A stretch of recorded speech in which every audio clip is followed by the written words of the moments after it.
Unaware he had inherited the company her lover worked for, Eleanor Grant forced her husband, Michael, to serve that very man, her secret affair, on her own birthday, never knowing the humiliation she planned would crush her forever. Michael Grant once built an empire with his bare hands before betrayal stripped him of everything, his company, his dignity, even the home that once echoed with laughter. To the world, he was now a broken husband, serving drinks in his wife's glittering penthouse. To her, he was a man too weak to fight back. But behind his calm eyes lay a secret forged from pain and precision. The same corporate empire she and her lover worshipped was now under his control. Eleanor, elegant and ambitious, believed power came from appearances. Her affair with Adrian Cole, her husband's former business rival, wasn't just about desire. It was about status, control, and revenge for every perceived slight. She thought she'd chosen wealth over loyalty, influence over love. But on the very night she made her husband serve her lover, she was serving her own downfall, one Michael had been quietly engineering for months. As guests gathered under chandeliers and champagne flowed, the stage was set for a betrayal to meet its reckoning. He smiled, pouring wine for the man who'd stolen his wife, his fortune, and his peace, but not realizing he was pouring the first glass of their ruin. How did the husband everyone pitied become the silent architect of destruction? What secret inheritance turned humiliation into justice? And when the truth explodes, who will survive? The wife blinded by her greed, the lover fueled by arrogance, or the husband who mastered patience as a weapon? You're serving him tonight, Michael. Make sure the champagne doesn't run out. It's my birthday, not yours. Those were the words Eleanor Grant threw at her husband with a smirk that could slice glass. Her lover, Adrian Cole, the charming architect who had once been Michael's business rival, waited in the corner of their glittering Lagos penthouse like a man who owned the world. Eleanor thought she was humiliating a failed husband. In truth, she was entertaining the new owner of everything her lover worked for. Because that very morning, behind the calm eyes she'd learned to underestimate, Michael had signed inheritance papers transferring full control of the billion-dollar Sterling Group, the parent company of Adrian's firm, into his name. Now, as laughter echoed through crystal chandeliers and music wrapped around the marble walls, the man holding the champagne tray wasn't just a husband. He was a storm waiting for silence. "You'll serve him tonight, and you'll smile while you do it," Eleanor repeated coldly, unaware that she was handing her husband the perfect stage for vengeance. He adjusted his cufflinks, hiding the sealed inheritance document in his pocket. It was the same empire she and her lover once mocked him for losing, reborn under his quiet control. When Adrian raised his glass, smirking, Michael poured the champagne slowly, his reflection shimmering in the crystal like a prophecy. The servant she mocked was now her judge, jury, and executioner. She just didn't know it yet. She had traded love for arrogance, loyalty for lust, and was now toasting to the very man who would dismantle her life piece by piece before sunrise. Her affair had started with whispers in hotel rooms and promises of power. It would end in front of cameras, courtrooms, and headlines that would rewrite her name forever. By the end of that night, she would learn what it meant to be crushed forever, not by fate, but by the man she once called weak. Viewers, have you ever seen betrayal so confident it dressed itself in diamonds? Have you ever trusted someone so completely that their betrayal felt like a physical blow to your chest? If the one who broke you gave you the perfect stage to destroy them, would you wait for the right moment? Or would you strike while their pride was still clinking glasses? Drop your thoughts in the comments, because what Michael did next didn't just change his life. It rewrote the rules of revenge forever. The night before her birthday, Eleanor Grant ordered her husband Michael to iron the suit of the man she was secretly sleeping with. Her lover, Adrian Cole, a powerful executive she admired more than the man she'd vowed to love. She thought Michael was nothing, a meek husband turned house help after his business collapsed. What she didn't know was that, only hours earlier, the board of Sterling Holdings had signed a sealed inheritance transfer that made Michael the new owner of the multi-billion-dollar corporation Adrian worked for. By dawn, the man she'd humiliated would own the empire she worshipped, and every cruel word she'd ever spoken would soon echo back in front of everyone she'd tried to impress. But how did a husband once broken by betrayal become the man whose silence would destroy her world? And why did he still serve her that night, smiling as if he already knew the storm she couldn't see coming? Eleanor's laughter carried through the living room, bright and careless, as she spoke with Adrian on speakerphone. "Make sure you're on time tomorrow," she teased. "I want the first dance with my favorite man." Michael folded the crisp white napkins beside the silverware, pretending not to hear. Years of humiliation had taught him control, each movement deliberate, mechanical. His hands looked calm, but his pulse hammered like a hidden drum. He used to run Grant Logistics, a mid-tier shipping company he'd built from scratch before an unexpected audit and a fabricated lawsuit drained everything. The collapse hadn't been coincidence. It had been orchestrated. At the time, he thought the anonymous leak that triggered the government inquiry was business rivalry. Only later would he discover the betrayal had come from his own home. Eleanor had traded confidential files to Adrian for money, status, and attention. When Michael finally looked up from the dining table, he caught her reflection in the mirror. Elegant, perfumed, smiling too easily.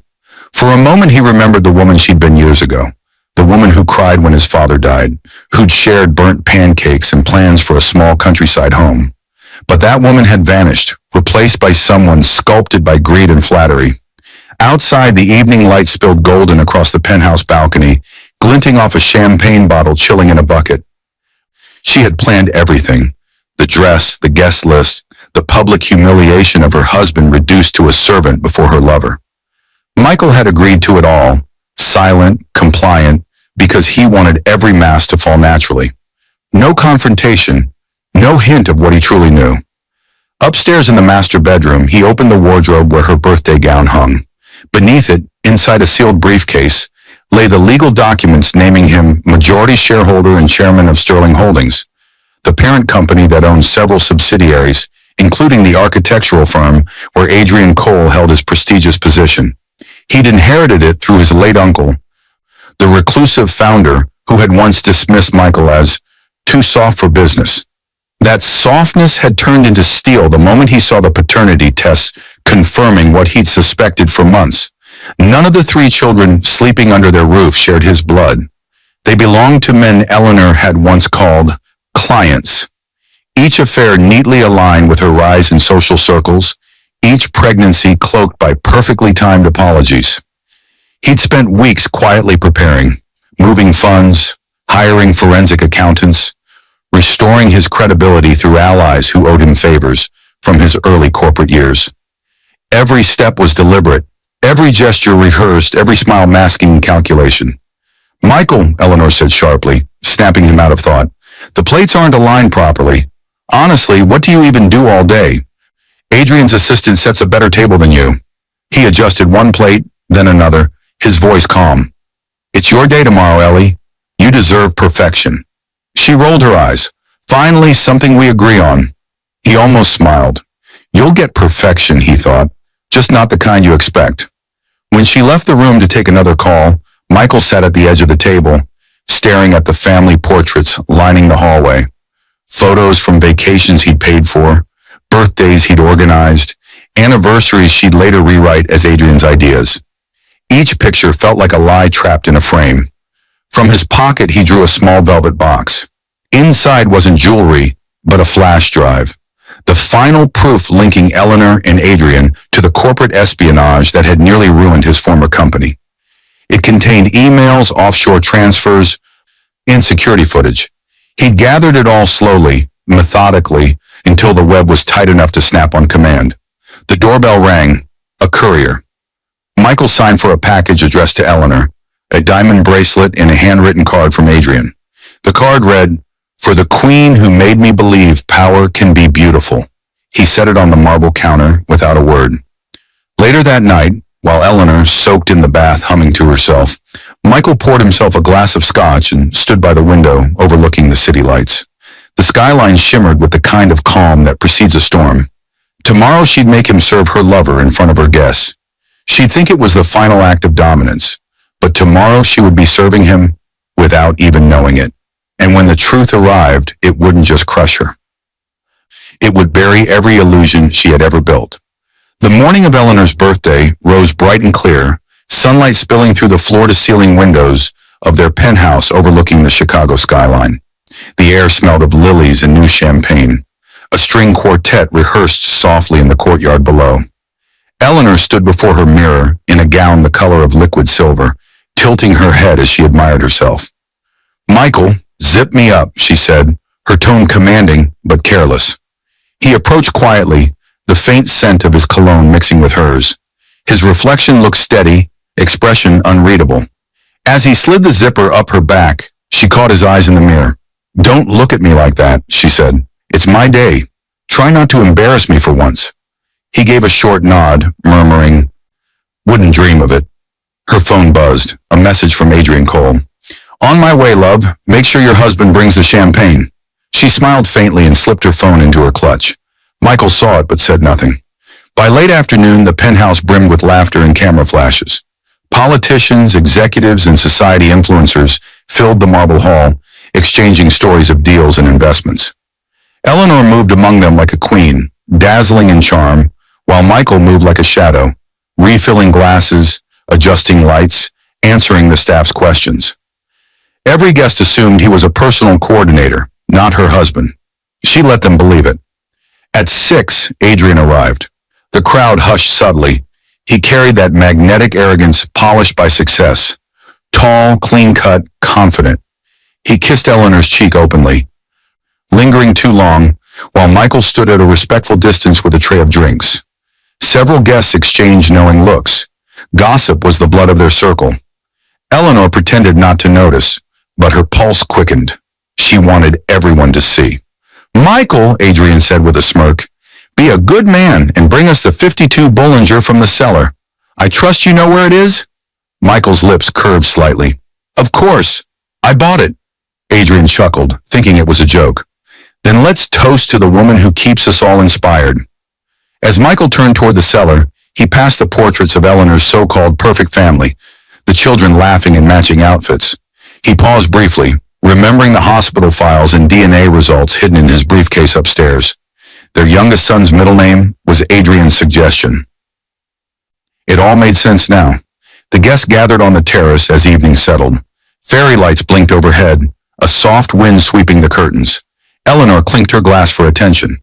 "Before we start," she said proudly, "I want to thank the man who supported me these past few years." Her gaze slid toward Adrian. "You've been my strength when others failed me." The guests applauded lightly, misunderstanding, or maybe understanding too well. Michael returned with the champagne and began pouring.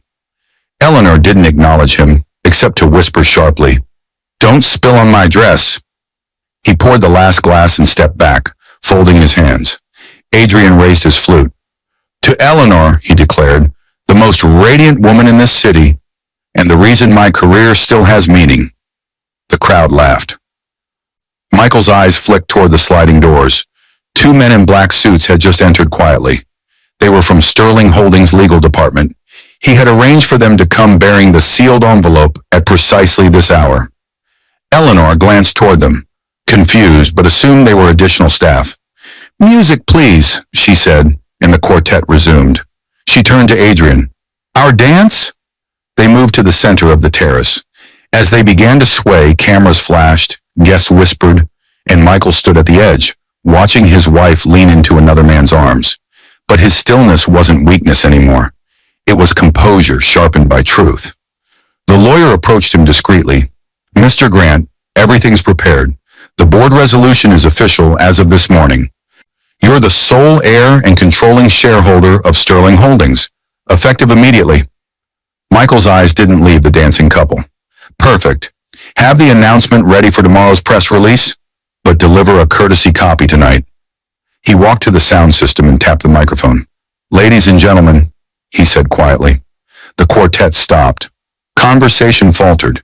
Even Eleanor paused mid-step, irritated. "Eleanor, you said this birthday would be unforgettable," he continued softly, voice steady. "I couldn't agree more. So before the night ends, I have a small surprise for everyone." The lawyer stepped forward, handing him the envelope embossed with Sterling Holdings' crest. "As of this morning," Michael said, "I've inherited controlling interest in the company many of you invest in, and where Mr. Adrian Cole proudly serves as a senior executive. A wave of murmurs rippled through the crowd. Adrian froze. Eleanor's smile faltered. "What?" she whispered. Michael's eyes found hers.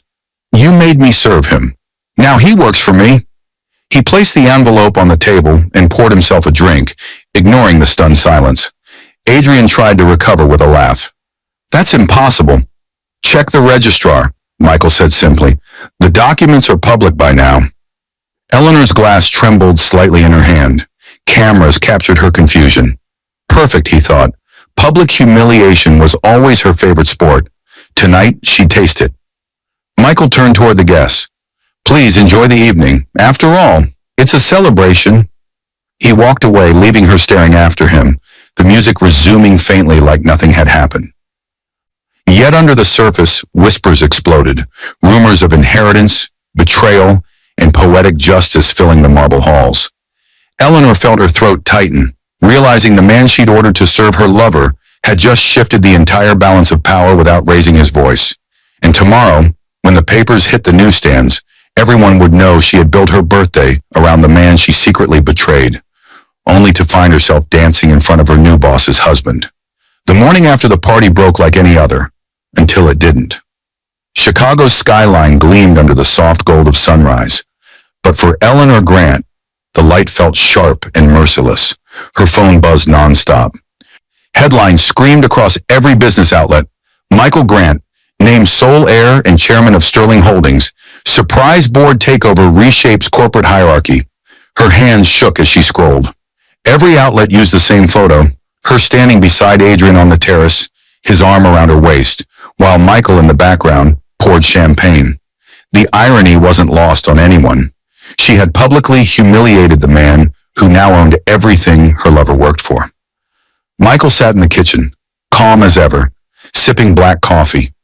He wore a dark tailored suit she hadn't seen in years, the kind he used to wear when people listened to him. He didn't look broken anymore. He looked resurrected. She tried to speak, but her voice cracked. "Michael, why didn't you tell me?" He looked up, meeting her trembling eyes. "You never asked." Her throat tightened. "You planned this." He smiled faintly. "No, Eleanor, you planned this. I just let your plans run their course." Upstairs, the children played, unaware of the implosion downstairs. Michael watched their laughter drift down the hallway, a sound that once gave him peace, but now cut through him. He thought of the DNA reports again, of the night he'd learned none of them carried his blood. He'd stared at their faces for hours afterward, memorizing the smallest details, wondering which of her lovers had shaped their eyes, their smiles, their tempers. But even that heartbreak would have to wait. Revenge, when properly orchestrated, required precision. At 10 a.m., he arrived at Sterling Holdings headquarters. The glass building stood like a monument to arrogance, his uncle's and now in part, his own. The board meeting room buzzed with tension. Executives murmured in disbelief as he entered, his name already engraved on the placard at the head of the table. Adrian Cole sat among them, pale and sweating. "Gentlemen," Michael said, taking his seat, "let's begin." He spoke with measured calm, outlining a new corporate restructuring plan.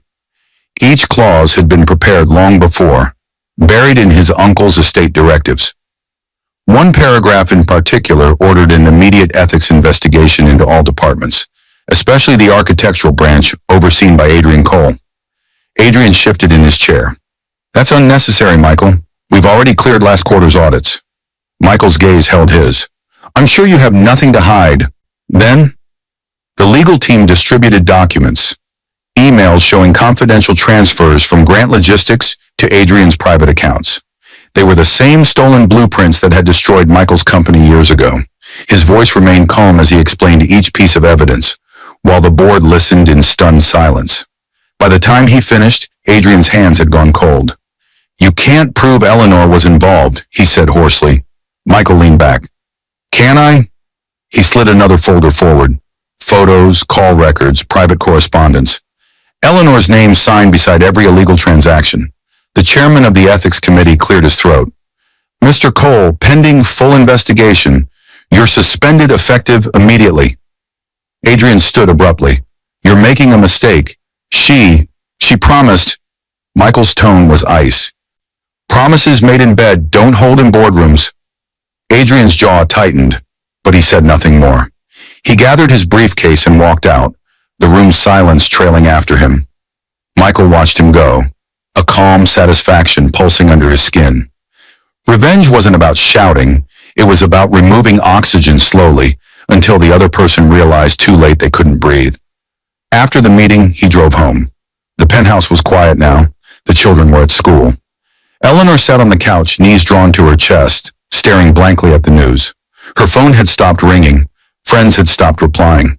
The world that once adored her had turned cold overnight. Michael, please, she whispered as he entered. You've made your point. I was stupid. He cut her off gently. You think this is about a point? She looked up, eyes wet. Then what do you want? He paused. Truth. You owe me that. Her lips trembled. Adrian was supposed to leave his wife for me. He said you were finished. He said you'd never recover. You thought wrong, he said quietly. She reached for his arm, but he stepped back. The children. He stopped her cold.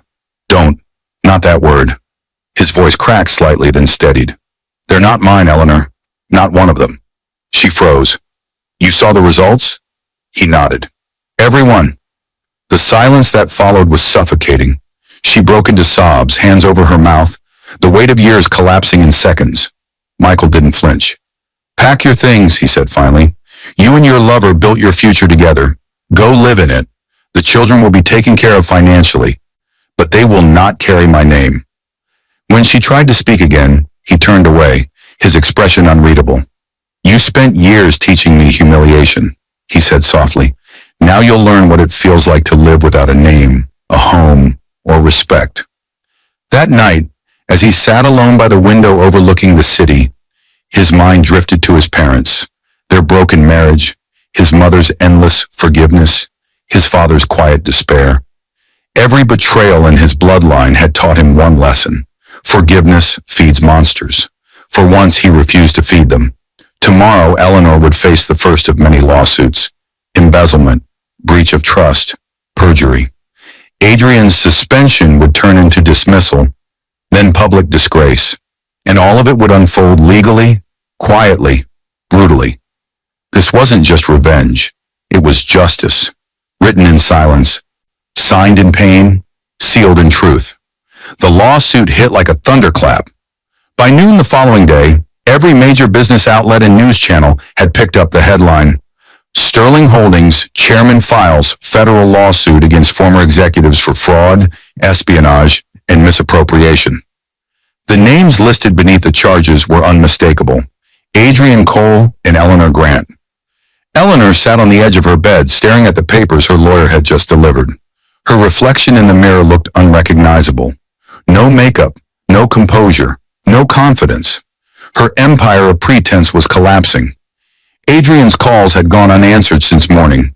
His number now flashed unavailable. She dialed again, pacing. Pick up, Adrian, please. We have to fix this. When his voice finally came through, it was sharp and panicked. Do you realize what's happening? He's freezing my accounts. My office was searched this morning. Federal agents took everything. Michael wouldn't what? Adrian cut in. He's got the money, the power, and the law now. You and I are finished if we don't move fast. Eleanor sank to the floor, pressing her palm against her forehead. He's doing this because of me. Adrian laughed bitterly. He's doing this because you underestimated him.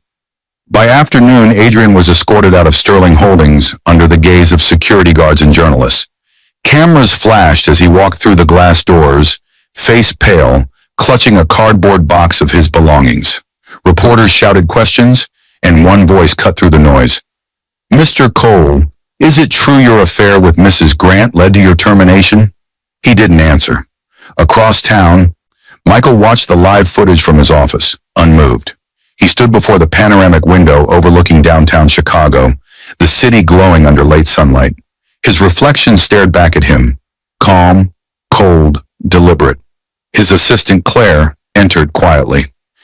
The press conference is set for 5 p.m., sir. Legal confirmed the subpoenas have been served. Good, Michael said. And the trust fund? Transferred as instructed, the children's education will be covered, but ownership remains under Grant Holdings. He nodded. Perfect. No one will say I left them destitute. Claire hesitated. Sir, if I may. This is brutal, even for justice. Michael looked at her with quiet steadiness. Justice doesn't always look gentle, Claire. Sometimes it looks like survival. At 5 p.m., he faced the media for the first time. Cameras filled the marble lobby of Sterling Holdings. Every flash captured his composure. When trust is weaponized for personal gain, he began, what remains is not vengeance, it's accountability. This company will not be run on deceit, nor will my family name carry the stain of betrayal. He paused, letting silence settle. Let the law do its work. The next day, Eleanor appeared in court for the preliminary hearing. The courtroom buzzed with murmurs. Journalists whispered as she entered in dark glasses and a black coat. Michael was already seated with his lawyers, serene and focused. He didn't look at her. When the judge called the case, Michael's lead counsel presented a cascade of evidence, forged signatures, secret accounts, internal memos connecting Eleanor and Adrian to the corporate espionage. Each exhibit landed like a blow. Eleanor's lawyer tried to object, but the documents spoke louder than words. The emails revealed her involvement not only in leaking Michael's company data years earlier, but also in redirecting payments from Sterling's projects to shell companies she and Adrian controlled abroad. The judge's tone was cold. Mrs. Grant, do you understand the gravity of these allegations? Her voice broke. I didn't know. I was manipulated. Michael's counsel rose. Your Honor, we have voice recordings from a dinner conversation between Mrs. Grant and Mr. Cole, planning the transaction. She wasn't manipulated. She was orchestrating it. The courtroom went silent. Michael finally looked at her, eyes expressionless.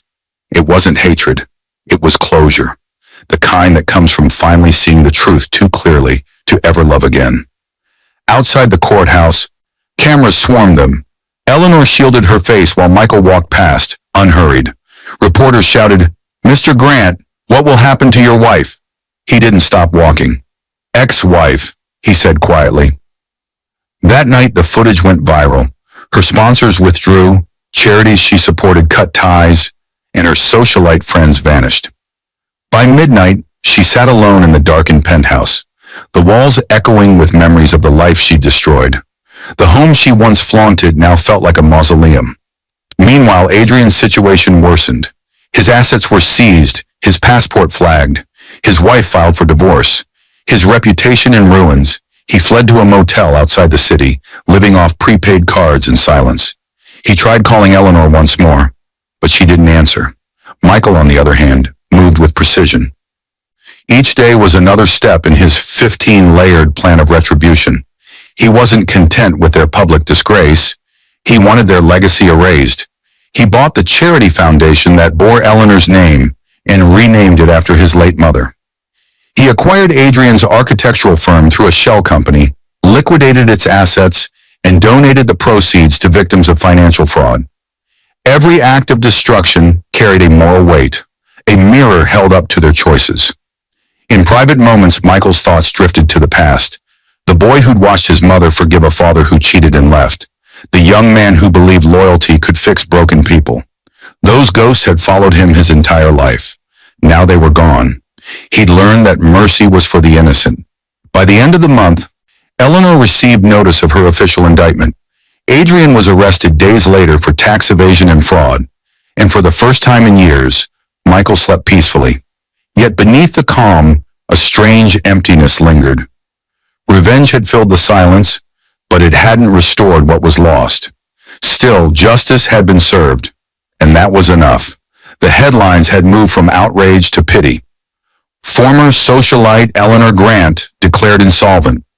Disgraced architect Adrian Cole faces maximum sentence.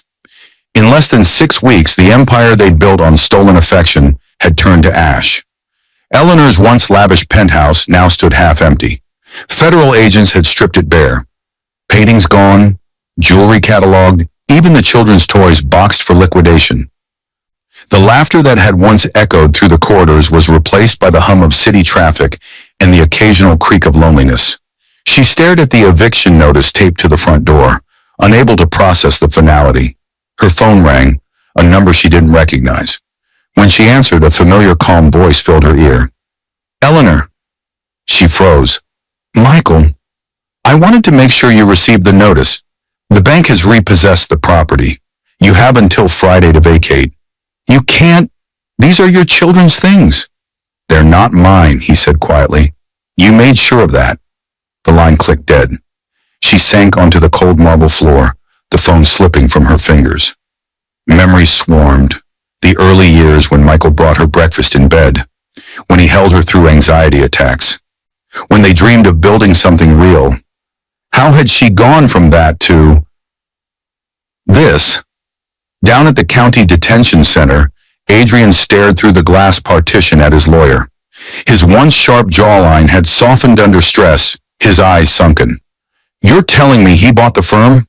The lawyer nodded grimly. Not just bought it, liquidated it. Every project, every patent. And he donated the proceeds in your name to a victims fund for corporate fraud. Adrian's laugh came out bitter and hoarse. He's turning my sins into philanthropy. He's turning you into a cautionary tale, the lawyer corrected. Meanwhile, Michael's world had transformed again. Sterling Holdings stock surged under his leadership. His calm decisiveness earned admiration across the financial press. Yet in private, his life had become austere. White walls, minimal furniture, silence broken only by the soft jazz he played at night. Revenge, he discovered, required emotional discipline. Too much rage and it burned you. Too little and it lost power. Each evening, he read the case updates without emotion.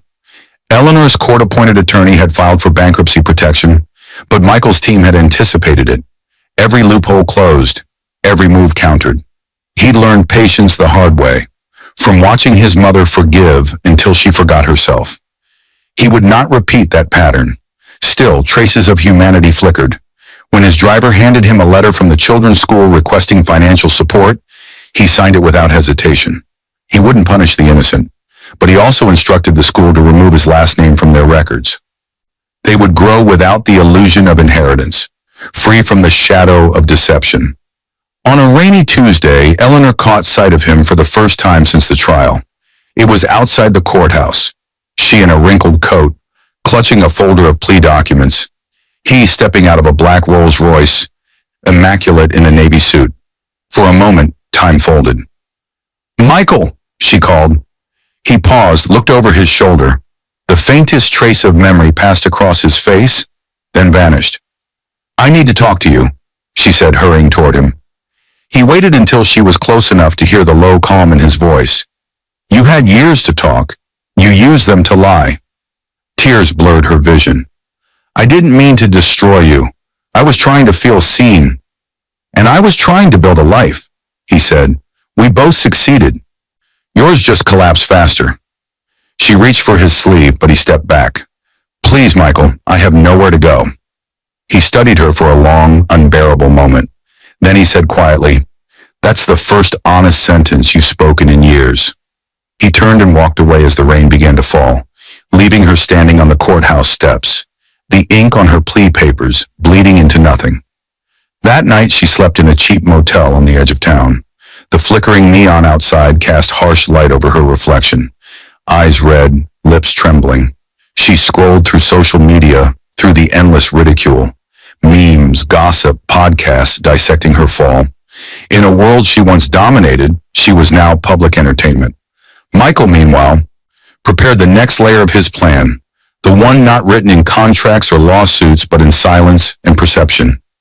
He invited leading investors to a gala at the Carter Grand Hotel, the same venue where Eleanor once hosted charity balls. The event would raise funds for women rebuilding their lives after betrayal. He made sure the media knew the name of the foundation's new sponsor, the Eleanor Grant Recovery Initiative. When she saw the headline, she screamed, her own name repurposed as a symbol of disgrace. But the irony cut deeper. He hadn't erased her existence. He'd immortalized her failure as a warning to others. Adrian learned of it from prison and slammed his fist against the wall. He's turning us into his sermon. Michael stood at the gala podium weeks later, cameras flashing. Redemption, he said, is not about what we take from others. It's about what we rebuild after truth destroys us. Applause filled the hall.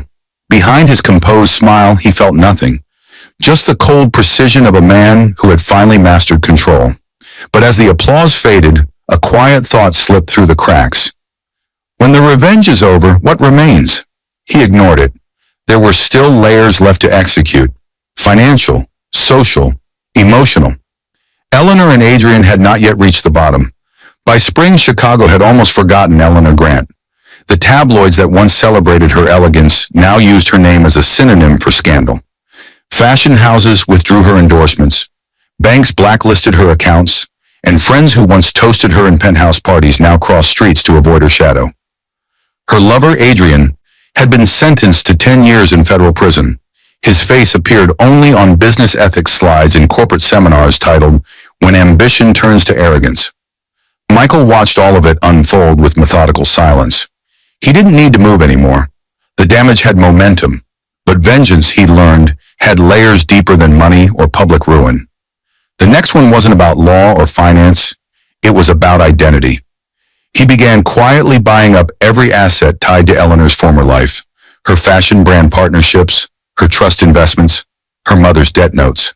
Within months, he owned her mother's failing vineyard in Virginia, the last sentimental thing Eleanor cherished. He didn't destroy it. He rebranded it as Grant Vineyards, keeping her mother employed under new management.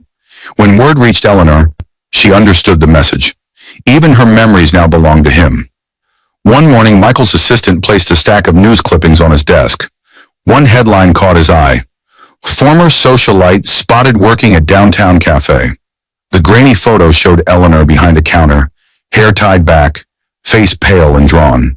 The caption read, "Tragic fall of a once golden woman." He stared at it for a long while.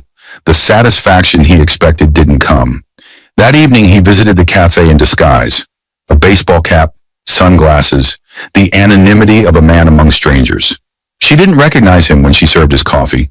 Her hands trembled slightly as she passed him the cup. There was no bitterness in her eyes, no arrogance, just fatigue. For a fleeting moment, he remembered the girl he'd met years ago, barefoot in a rainstorm, laughing as she ran through puddles. He left a $100 tip and walked out before she looked up. Back at Sterling Holdings, his empire thrived. Stock prices soared, new partnerships formed, and his name became synonymous with precision and power. But at night, the silence pressed harder. The house felt too large, the bed too cold. He found himself reading old letters, the ones Eleanor had written before her betrayal. Words like forever and us now felt like foreign languages. He threw them into the fireplace, watching the edges curl and vanish. Meanwhile, Eleanor tried to rebuild a life from ashes. The cafe job barely covered rent in a rundown apartment. Some nights she sat by the window, replaying every decision that led her here. She wrote letters she never sent, to Michael, to the children, even to Adrian, who now sent her legal pleas from prison, begging her to sell her story to pay his bail. She tore them all apart. The day came when she saw Michael again, not in person, but on television. He stood beside state officials announcing a new housing fund for underprivileged families, a $1 billion initiative under Sterling Holdings.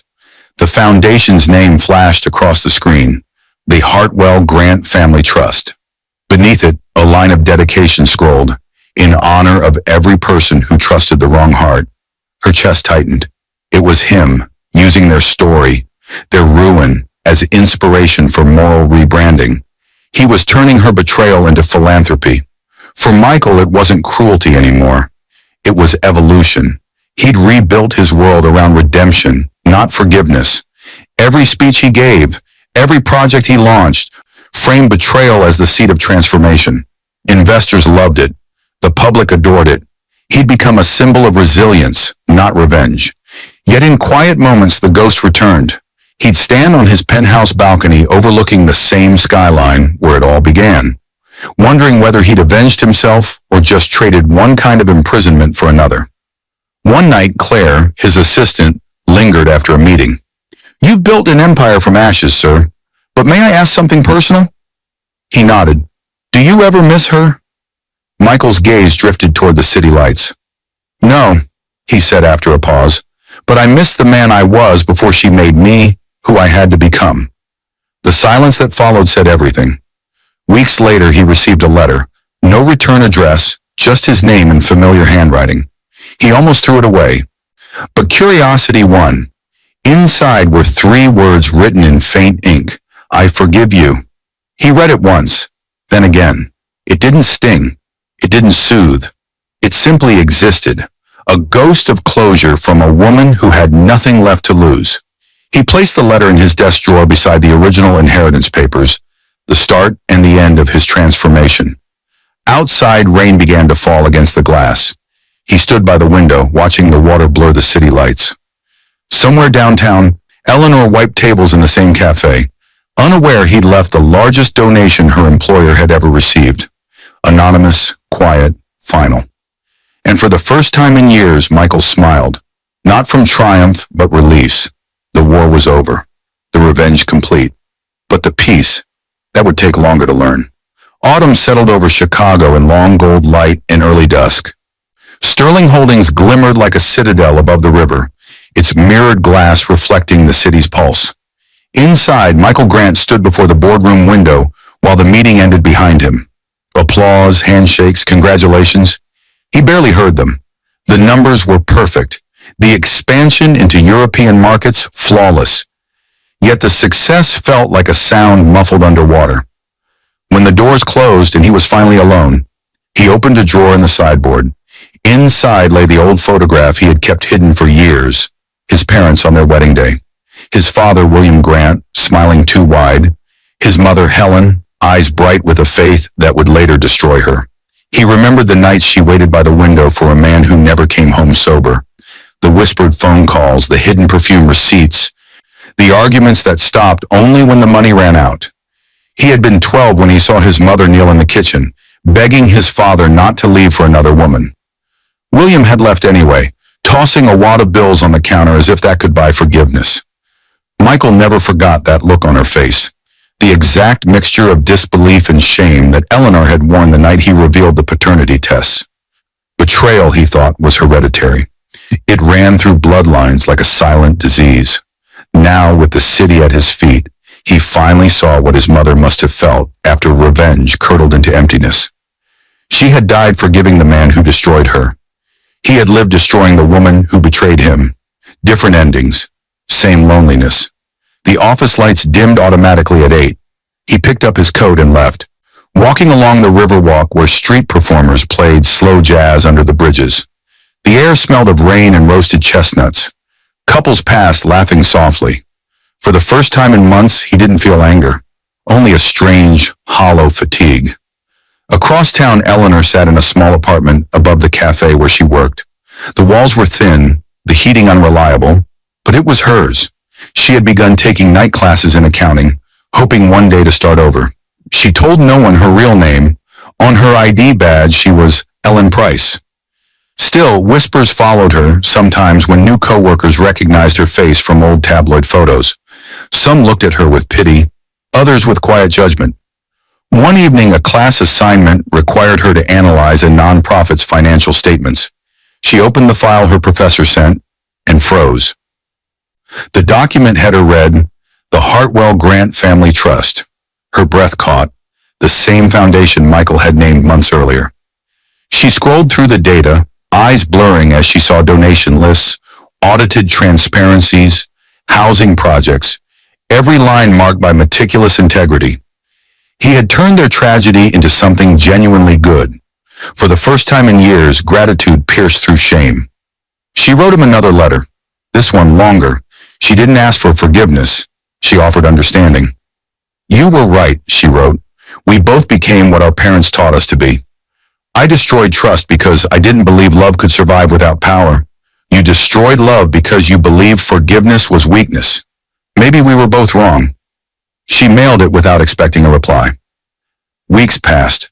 Then one morning, as she opened the cafe, a man in a dark coat entered. He looked around, ordered a coffee, and handed her a plain envelope. "Someone asked me to give you this." Before she could ask who, he was gone. Inside was a check. Not extravagant, but enough to start anew. And a note in Michael's handwriting. For the bakery you once dreamed of opening. Consider this my last word." She pressed the paper to her chest, tears slipping silently down her cheeks. It wasn't reconciliation, but it was acknowledgement. She whispered a quiet prayer for him. At Sterling Holdings, Michael received her letter days later. He read it standing by the window, the city glowing beneath him. For a long time he said nothing. Then he folded the page and placed it beside the photograph of his parents. "Maybe we were both wrong," he murmured. That night, he visited his mother's grave for the first time in years. The cemetery lay quiet under the amber light of passing cars. He knelt beside the headstone, tracing her name with his fingertips. "You forgave him," he said softly. "I couldn't, but I think I understand now." The wind stirred the leaves, carrying the faint scent of earth and roses. As he rose to leave, he felt lighter, not redeemed, but human again. Driving home, he passed the cafe by chance. Through the window, he saw Eleanor, hair tied back, apron dusted with flour, helping a young employee decorate pastries. She laughed at something the girl said. It was a small, ordinary sound, but it filled the night with something peaceful. He didn't stop. He didn't need to. The circle was closed. In the rearview mirror, the cafe lights blurred into gold streaks against the dark. For the first time in a long time, Michael Grant didn't feel haunted. He simply drove on, toward a quiet he could finally live with. Spring came back to Chicago the way forgiveness sneaks up, quietly through small, unannounced mercies. Sterling Holdings towers shimmered over the river like clean glass after rain. Inside, the lobby bustled with interns and executives preparing for the company's new initiative, Project Renewal, a program funding startups built by single parents and widowed entrepreneurs. Michael Grant's signature sat on every approval line. He was scheduled to deliver the keynote at the Carter Grand Hotel, the same ballroom where Eleanor once danced with Adrian while he poured champagne in silence. Now reporters gathered under crystal chandeliers, cameras poised, guests murmuring with admiration. When he stepped to the podium, the applause was thunderous. "Loss," he began, "has a way of teaching us value. Betrayal teaches us truth. But what we do after, that defines legacy." The crowd leaned in. His voice was calm, almost reverent. "We can build empires from the wreckage of trust, or we can build bridges from it. I chose the latter." Every camera flash caught the quiet strength in his eyes. He spoke not as a man avenging pain, but as one who had survived it. The speech trended within an hour, quoted across business networks, taught in leadership seminars about transformation. When the applause faded, Michael stepped aside, shaking hands, posing for photos. Yet as the crowd dissolved into chatter and music, his gaze drifted toward the grand staircase, the same one Eleanor had once descended in silver heels, laughing, radiant, untouchable. He wondered for a heartbeat whether she still remembered that night, or if she had buried it somewhere mercy could reach. Outside, rain began to fall, a soft drizzle blurring the streetlights. As his car waited, he stood for a moment beneath the awning, letting the cool drops touch his face. For the first time in years, he didn't feel anger or triumph, only completion. Across town, the cafe glowed warm under string lights. Eleanor wiped down tables while her youngest employee counted tips. She now co-owned the small bakery that had once been a dream she spoke of in passing, a dream Michael had remembered. Business was modest, but the place was alive with laughter and sugar and new beginnings. A framed quote hung above the counter, "Build from what remains." Customers often asked about it. She would smile softly and say, "It's from someone I once loved and finally learned to understand." She still received occasional letters from Adrian, rambling, bitter, pleading. She never replied. Prison had turned him into a mirror of everything she had escaped. Some nights she would light a candle, not in his memory, but for the younger version of herself who once thought love was a transaction. The world hadn't forgiven her entirely. People still whispered, but she no longer needed its approval. She taught her employees to keep records honestly, to never promise what they couldn't keep, to treat every paycheck like a covenant. And on quiet evenings, when the city lights shimmered through the rain, she'd look outside and wonder if Michael ever passed by. He did once. Months later, while driving home from a late meeting, he saw the bakery lights through the rain-streaked windshield. He slowed but didn't stop. Through the window, Eleanor stood behind the counter, helping a little girl, one of her staff's children, tie a pink ribbon on a cake box. Her laughter floated faintly through the open door. He smiled, a small, private smile, and drove on. The following week, Michael signed a final set of documents, the complete transfer of his personal shares in Sterling Holdings to a charitable trust. He had enough. The empire no longer needed him to exist.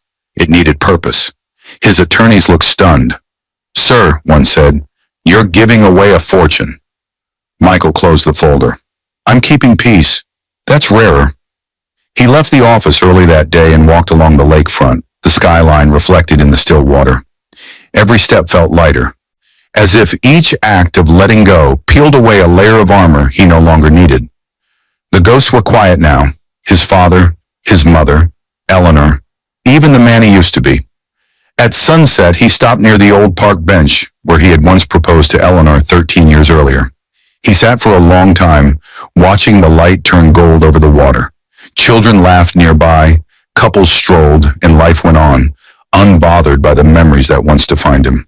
A small boy dropped his ice cream, and Michael instinctively bent to help him, smiling as he handed it back. The child's mother thanked him softly and hurried away. He sat back, realizing with a strange, gentle clarity that kindness, quiet, ordinary kindness, was the only revenge that didn't leave scars. That night, Eleanor closed her bakery after the last customer left. She counted the day's earnings, turned off the lights, and stepped outside just as a breeze carried the scent of lilacs through the street. She looked up at the city skyline, the tallest building gleaming with the Sterling logo, his legacy, and whispered, "Thank you." Somewhere in his penthouse, Michael looked out at the same skyline. Unaware she had spoken, he poured a glass of wine, set down his phone, and finally allowed silence to be enough. Neither of them would ever forget what they had done to each other, but in the long arithmetic of life, they had both learned the same truth. Betrayal breaks, revenge burns, but forgiveness, quiet, unspoken forgiveness, builds. And beneath the same Chicago sky where it all began, two people who once destroyed each other finally found peace in the one thing they had never known how to